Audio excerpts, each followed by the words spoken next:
Halo Sobat Kawanua, senang dapat berjumpa kembali. Saya Oya Siboya dan inilah Kawanua Update dengan beragam informasi terbaru dan terpercaya. Informasi pertama untuk Anda, Basarnas Manado bergerak menurunkan tim setelah menerima laporan adanya salah satu penumpang di KM Barcelona hilang. Penumpang atas nama Makasombo diduga terjatuh di perairan antara Pulau Tagulandang dan Biaro. Peristiwa ini dilaporkan terjadi pada Minggu 14 Desember 2025. Laporan resmi diterima pihak Basarnas pada malam hari dari PT SPI selaku agen kapal KM Barcelona 3. Berdasarkan informasi yang dihimpun, kejadian bermula saat KM Barcelona 3 berlayar dan berada di sekitar perairan Wori. Nahkoda kapal menerima laporan bahwa salah satu penumpang, Makasombo Dame Mare, warga desa Karatungu 1, Kecamatan Manganitu, sudah tidak berada di atas kapal.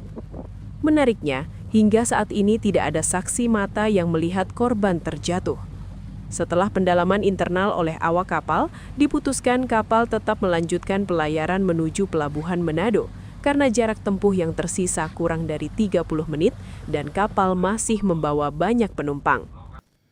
Korban diinformasikan sempat terlihat di jam-jam yang sudah dikoordinasikan, namun di esok hari setelah mendekati Pelabuhan Manado, bahwa korban diinformasikan tidak ada.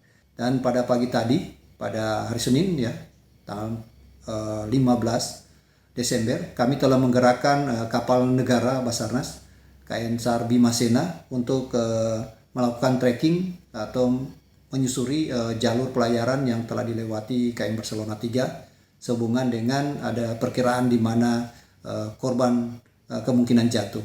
Sebagai upaya masif dan terpadu, Basarnas Manado juga telah mengerahkan kapal negara Bima Sena.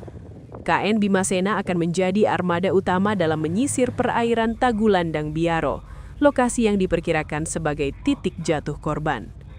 Tim Liputan Kawanua TV melaporkan.